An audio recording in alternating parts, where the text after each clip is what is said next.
Rallies are also being held in Cairo today to mark 1 week since he stepped down. In other news, Taiwan's former First Lady has undergone tests to decide whether she's healthy enough to serve a 17-year prison sentence. Wu Su-chen has been paralyzed from the waist down since being hit by a truck in 1985. The 57-year-old and her husband, former President Chen Shui-bian, have both been convicted on corruption charges. Chen is currently serving a 19-year prison sentence. A Beijing court has upheld the conviction of an eight-year sentence given to a Chinese-born American geologist for stealing state secret. Chiu Feng was charged in July for obtaining information on the Chinese oil industry.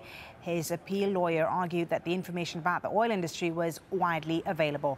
The U.S. ambassador to China was in court and urged China to release Chiu. This has been a long, difficult, and painful ordeal for Xue Feng, but not only for Xue, also for his wife Nan and his 2 kids, Rachel and Alex. We have remained in regular contact with his family. We ask the Chinese government to consider an immediate humanitarian release of Xue Feng, thereby allowing him to get back to his family and his way of life. He is a U.S. citizen, and we take this case very, very seriously. Well, here now is our correspondent Melissa Chan with more details on the case from Beijing. The Americans have been watching this case very closely, with the U.S. Ambassador Huntsman visiting Xue in prison every single month when he can, and President Obama directly raising the case with President Hu Jintao in the past. There's evidence that Xue was tortured in prison. He was able to show American representatives cigarette burns on his skin, and the Chinese have violated the U.S.-China consular agreement in their initial detention of Xue and their failure to inform the U.S. Embassy. All of this is very concerning for the business community here, who is watching this and wondering if the rule of law would apply to them. And just to give you an idea of what Xue was actually working on and doing, Xue was doing research for IHS Consultancy. It's an international consultancy, quite above board, and in fact, guests from IHS have appeared on AlJazeera to talk about a variety of topics. So quite above board, like I said, which raises a lot of questions for the foreign business community about whether they are protected and whether the rule of law would actually apply in their specific cases. The Japanese government is suspending its whale hunt in the Southern Ocean. It's blaming harassment by conservationists from the Sea Shepherd Society, who have pursued the Japanese fleet for months.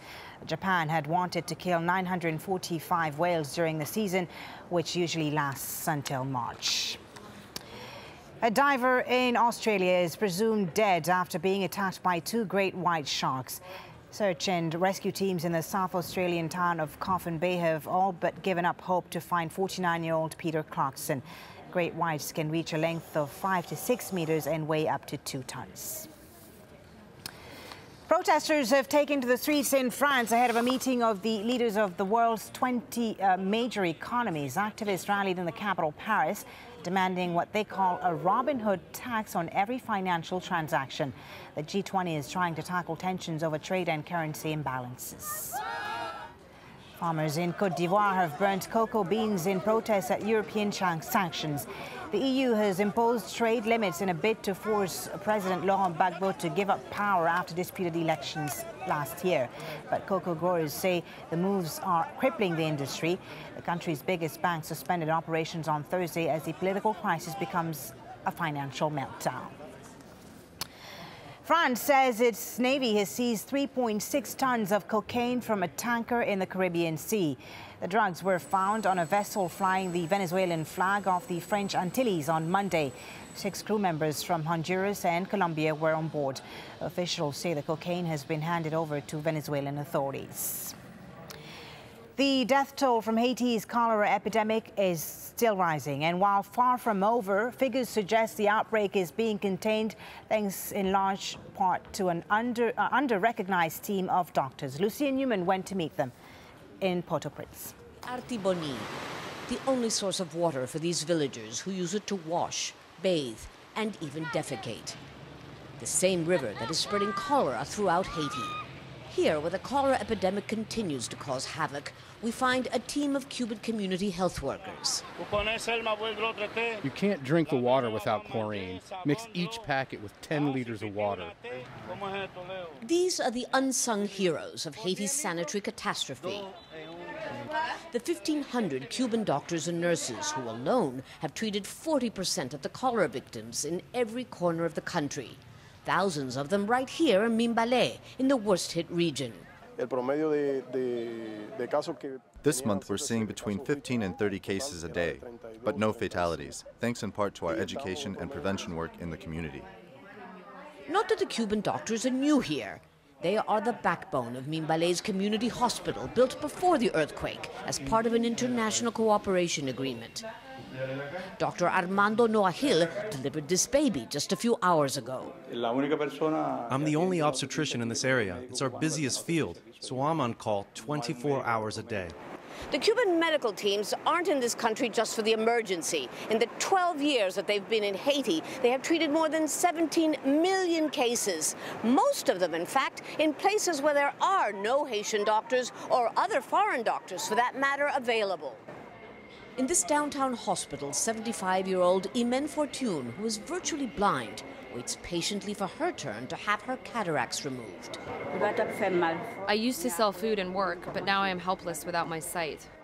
It's a quick and simple procedure, but one which 51,000 Haitians who've had their sight returned by Cuban optometrists could not have afforded in their wildest dreams. It's all part of Cuba's medical missions program, started by Fidel Castro in 1998, a Cuban foreign policy move aimed at spreading goodwill, not just from, but towards the communist country. Whatever the political motivation, Cuba's long-term commitment here has made all the difference to millions of Haitians, accustomed to seeing most international aid organizations come and go. Lucia Newman, Al Jazeera, Mimbale, Haiti. So cholera is still a concern in Haiti, but at least they don't have to worry about storms there, Steph Golto, which can't be said about Madagascar. Exactly, it definitely is right in the middle of the storm season for Madagascar. They've just been struck by one cyclone, that was Bingiza.